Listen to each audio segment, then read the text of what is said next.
नमस्ते दोस्तों, कैसे हैं आप सब। आज का वीडियो एक बहुत ही रिक्वेस्टेड वीडियो है। बहुत बार आप लोगों ने इस वीडियो के लिए रिक्वेस्ट डाली, तो फाइनली मैं यही टॉपिक आज लेके आई हूँ, how to deal with toxic family members. क्योंकि बाहर वाली जो टॉक्सिसिटी है आपके ऑफिस पे, वर्क प्लेस पे, दोस्तों पे, दूर दराज की रिश्तेदारी में, उससे हम डील कर लेते हैं, उनसे हम डिस्टेंस भी कर लेते हैं। ज़्यादा प्रॉब्लम ही आती है अपने खुद के फैमिली मेम्बर्स के साथ डील करने में, जब हमको समझ में आ जाती है कि यही टॉक्सिक हैं, नार्सिसिस्ट्स हैं हमारी लाइफ में, ये कहीं ना कहीं कुछ ना कुछ ऐसी गड़बड़ कर रहे हैं। उनसे कैसे डील करें। टॉक्सिक फैमिली मेम्बर्स में आपके पेरेंट्स भी आ सकते हैं, आपके सिबलिंग्स भी आ सकते हैं, स्पाउसेस भी हो सकते हैं। सो यस, टॉक्सिसिटी बढ़ तो रही है, ओवरऑल हेट्रेड बढ़ रहा है, जेलसी बढ़ रही है, लोगों के अंदर बहुत नेगेटिविटी आ रही है because of the advancement in technology.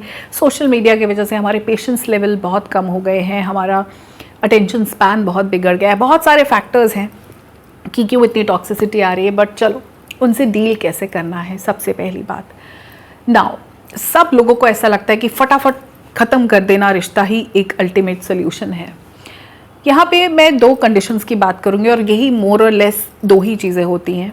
जो टॉक्सिक मेंबर है, चाहे वो आपके पेरेंट्स हो, चाहे भाई बहन हो, मोस्टली उनके तरफ से अगर तो बहुत हेट्रेड ही आ रहा है, मतलब चेहरे पर ही, बहुत आपके मुंह पर ही वो नफ़रत फेंक रहे हैं और आपको बिल्कुल त्यागने को, छोड़ने को तैयार हैं। आप ज़रा सा भी कुछ कहते हो, सीधा आपको बैकलैश आता है। मतलब बात करना इतना मुश्किल है कि वो ही लोग तैयार बैठे हैं आपको डिसोन करने के लिए। कुछ ना कुछ आप पे ब्लेम लगा दिया जाता है, कुछ ना कुछ आपको, हर चीज़ के लिए आपको ही बुरा बताते हैं। बहुत सालों से आप यही देखते आ रहे हो कि हर बार में गलती आपकी ही है, आप ही गलत हो, वो सही है, जहाँ एडजस्टमेंट का कोई स्कोप नहीं है। इंडिया में बड़ा कॉमन है कि एक पेरेंट जब चला जाता है ना, तो दूसरा पेरेंट बच्चे पे, बेटे पे मोस्टली ऐसा इल्ज़ाम लगा देता है कि तुम्हारी वजह से माँ चली गई, तुम्हारी वजह से पिता का देहांत हो गया, क्योंकि तुम घर छोड़ के चले गए थे। मतलब इस तरह से बिल्कुल टैग ही कर दिया, मतलब कातिल ही बना दिया। और तुम निकल जाओ, चले जाओ हमारे घर से, लव मैरिज कर ली तो फिर कभी हमको शक्ल मत दिखाना, अरे तुम तो हो ही बेकार। वो वाले सिनेरियो में तो आपके पास डिस्टेंस ही एक सोल्यूशन है, क्योंकि अगले पहले ही तैयार बैठे हैं आपको त्यागने के लिए, तो उसमें तो आप बहुत ज़्यादा कुछ कर नहीं सकते। लेकिन एक टाइप की टॉक्सिसिटी है जहाँ आपके फैमिली मेम्बर्स आपको छोड़ते नहीं हैं, मतलब गड़बड़ तो कर रहे हैं लेकिन फिर भी आपकी ज़रूरतों में आपके साथ है, जहाँ बिल्कुल इस तरह से नहीं होता। मतलब अगर आप नाराज़ भी हो गए हो तो फिर आपको फ़ोन भी किया जाता है, चाहे गड़बड़ हो रही है, चाहे आप समझ रहे हो कि रिश्तों में नेगेटिविटी तो है, लेकिन आपको ऐसे डिसोन नहीं कर रहे। जहाँ आपके पेरेंट्स, स्पेशली पेरेंट्स हों या सिबलिंग्स भी हों, आपके साथ टच में ही रहते हैं, आपको बिल्कुल त्याग नहीं रहे। हाँ, कुछ गड़बड़ है थोड़ी बहुत, लेकिन कांटेक्ट ख़त्म नहीं होता। ऐसे रिश्तों पे काम किया जा सकता है। ऐसे रिश्तों को आप एकदम छोड़ने के बारे में मत सोचो। ऐसे नहीं कि सीधा ही बस हम अलग कर दें, ऐसा नहीं है ना। इसमें सबसे पहली चीज़ जो आपको समझने की ज़रूरत है वो ये है कि आप दूसरे को नहीं बदल सकते। आप उन टॉक्सिक नेगेटिव लोगों को, नार्सिसिस्ट को बदल नहीं सकते। आप जो बदलाव कर सकते हो वो कर सकते हो अपने माइंड में, अपने माइंडसेट में, अपने बिलीफ सिस्टम में, अपने थॉट प्रोसेस में। तो जो भी चेंज का स्कोप है वो आपके अंदर है, दूसरे में तो नहीं है। आप समझा लो, आप उनको वीडियोस दिखा दो, किताबें पढ़ा दो, वो नहीं समझेंगे। अगर उनको समझना होगा, उन पे कृपा होगी तो वो समझ जाएंगे, बट आपके एंड से उसको ट्राई करना बहुत गलत है। अगर आप ये सोचो कि उनके साथ कुछ मैं ऐसा क्या कर दूं, तो वो नहीं होगा। बदलाव तो आपको खुद में ही करना होगा। कुछ भी करके you need to change yourself. तो पहला बदलाव हम क्या करेंगे, पेरेंट्स की बात करते हैं।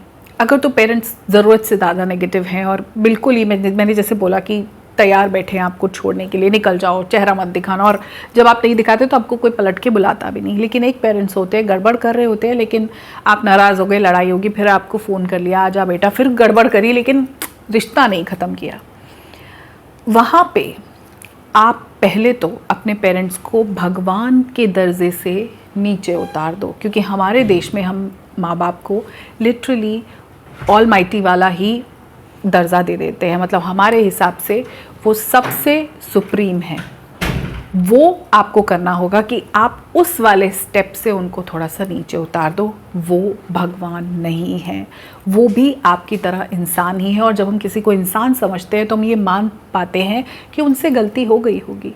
इंसान से गलती होती है, वो उसी नाव पे बैठे थे जिसमें आज आप बैठे हो, जो आप महसूस कर रहे हो, जो प्रॉब्लम्स आप अभी इस वक्त डील नहीं कर पा रहे, अपने सिबलिंग्स की टॉक्सिसिटी, पेरेंट्स की टॉक्सिसिटी, रिश्तेदारी में इन लॉज वाली प्रॉब्लम, बच्चों को कैसे पालना है, वो सब वही कर रहे थे, पर वो उसको बेटर डील नहीं कर पाए। वो चाहते तो इसको बेटर कर सकते थे, लेकिन उनके अंदर बिटरनेस भर गई, नेगेटिविटी भर गई, उन्होंने कोशिश ही नहीं की अपने आप को बेहतर बनाने की, जो कि होना चाहिए। आइडली होना क्या चाहिए कि हमारी मुश्किलें हमको और बेटर बना दे, वो उसको ढंग से मैनेज नहीं कर पाए।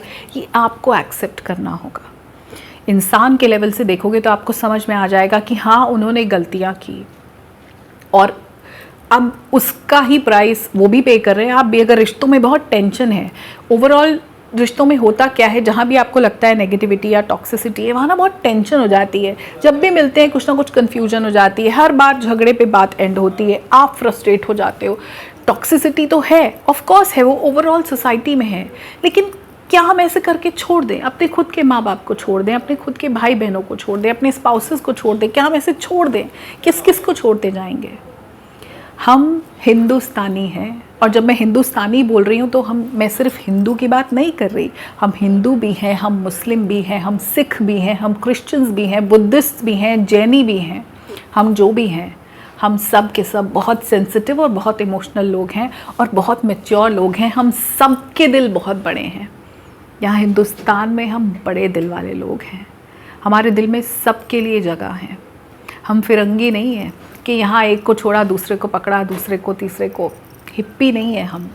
हमारी संस्कृति बहुत मजबूत है, हमारा वैल्यू सिस्टम बहुत स्ट्रॉन्ग है।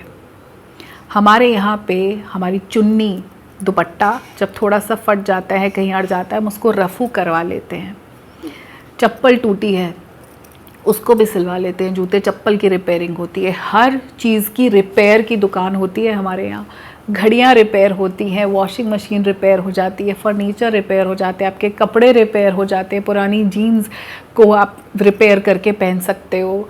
आपके हर चीज़ की रिपेयर शॉप है, जाके देखो। मिक्सी, आपकी रसोई की चीज़ें, गैस का चूल्हा, हर चीज़ रिपेयर हो जाती है। हमारे यहाँ रिपेयर की शॉप है। तो हम ख़राब हुई चीज़ को छोड़ते नहीं हैं, फेंकते नहीं हैं, हम उसको ठीक करके फिर इस्तेमाल कर लेते हैं, रफ़ू कर लेते हैं, जोड़ लेते हैं, दोबारा सिल लेते हैं। क्या हुआ, थोड़े से टाँके ही तो दिखेंगे, लेकिन चीज़ फिर से वैसी हो जाएगी। उसमें फिर से जोड़ जो आ गया है, लेकिन वो चीज़ फिर से एक हो जाएगी। आप विदेश में जाओ, वहाँ पे रिपेयर शॉप्स नहीं है, आपको कोई ऐसे मोची नहीं दिखेगा जो आपका जूता सिल देगा, आपको रिपेयर कुछ नहीं मिलेगा। तो आप नया खरीदो या फिर खुद यूट्यूब पे वीडियोस देख के लोग रिपेयर करते हैं। वहाँ रिपेयर करने की दुकानें नहीं हैं, वहाँ रिपेयर करने का स्कोप नहीं है। हमारे यहाँ है। हम बहुत बड़े दिल वाले लोग हैं, बड़े संस्कारी लोग हैं। हम ऐसे किसी को छोड़ते नहीं हैं।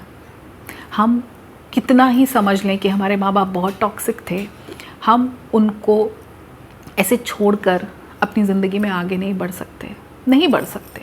अगर आप ऐसा कदम उठा भी लोगे, किसी मोड़ पे आप ये सोच लोगे कि नहीं, इन्होंने बहुत ये बुरा किया, हमारी शादियाँ गलत करा दी, हमारे लाइफ में ज़्यादा अपने आप को इन्वॉल्व करने की कोशिश की, बहुत ज़्यादा नाक घुसाई, फ्रीडम नहीं दी, हमारे पास चॉइसेस नहीं थी, उन्होंने हमारे साथ बहुत गलत किया, बहुत नेगेटिविटी घोली, कुछ ज़रूरत से ज़्यादा इंटरफेरेंस हुई, हमको मौक़ों को, अपॉर्चुनिटीज़ को ग्रैब नहीं करने दी। हाँ, बहुत सारी चीज़ें हैं, लेकिन फिर भी इन सब के बावजूद भी अगर आप उनको छोड़ दोगे, अगर आप ये फ़ैसला लेते हो, तो आप अंदर से खुश रह नहीं पाओगे। कहा ना कि हम बहुत सेंसिटिव लोग हैं। जब आप अपने परिवार से दूर हो जाते हो, मतलब आप ये डिसीजन ले लेते हो कि अब इनसे नहीं मिलना, तो एक आइडेंटिटी लॉस फील होता है, क्योंकि आप अपने आप को आइडेंटिफाई उन्हीं लोगों से करते हो।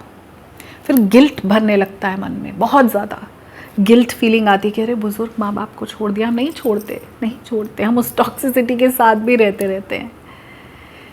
इस सब का मतलब क्या है? इस सब का मतलब ये है कि जब आपको पैटर्न समझ में आ गया, टॉक्सिसिटी समझ में आ गई, उनकी बिटरनेस समझ में आ गई, आपने साइकोलॉजी पढ़ के, सुन के, नार्सिसिज्म समझ लिया, सब समझ लिया, तो आप अब इतने समझदार हो, इतने वाइज हो कि आप उन्हीं के साथ रह के उन्हीं चीज़ों से आराम से डील कर सकते हो। आप अपने आप को इफ़ेक्ट नहीं होने दोगे। लेकिन जहाँ उनको वाकई में ज़रूरत है, स्पेशली ओल्ड एज में, आप खड़े हो उनके साथ, ताकि आपको कोई गिल्ट ना हो। अपने हिस्से का पूरा कर दिया। जिन चीज़ों से वो डील नहीं कर पाए थे, जिसका खामियाजा आपने भी भुगता, उन्होंने भी भुगता, उनको आप बेटर डील कर पा रहे हो। ये पैटर्न समझ के आप वो नहीं करोगे जो गलती उन्होंने कर दी। आप अपने बच्चों के लिए टॉक्सिक पेरेंट, अपने भाई बहनों के लिए टॉक्सिक सिबलिंग नहीं बनोगे। एट द सेम टाइम इस टॉक्सिसिटी और इस नेगेटिविटी को अपनी ज़िंदगी पे हावी नहीं होने दोगे। आप इससे डील कर पाओगे। आप इतना समझ सकते हो अब कि उनकी जो प्रॉब्लम्स है, जो भी आपके साथ रिलेशनशिप में टेंशन है, वो आपकी वजह से नहीं है, वो उनके अपने मसले हैं जो उन्होंने सही वक्त पे हल नहीं किए, और उन पे भगवान की ब्लेसिंग्स हुई तो वो भी समझ जाएंगे, इन सब चीज़ों को समझेंगे, ठीक हो जाएंगे। लेकिन हम ऐसे रिश्तों को छोड़ते नहीं हैं। बहुत सालों से चले आ रहे हैं रिश्ते। जब शादी पे, मौक़ों पे, फैमिली गैदरिंग्स पे सब इकट्ठे होते हैं तो सबको अच्छा ही लगता है। इनको छोड़ के भी हम खुश नहीं रह पाएंगे। हाँ, आपकी किस हद तक टॉक्सिसिटी है वो आप ज़्यादा जानते हो कि अगर बिल्कुल छोड़ना इकलौता सोल्यूशन है, बहुत ही बुरा रिश्ता, हेट्रेड ही भर गया है, तो एक अलग चीज़ है, यू विल फील बेटर। लेकिन हाँ, जो छोटे मोटे मसले हैं उसमें रिश्ते अंत मत करो। एटलीस्ट पेरेंट्स के लिए उनको हम इस तरह छोड़ नहीं सकते। हिंदुस्तानी हो, दिल से हिंदुस्तानी बन के दिखाओ।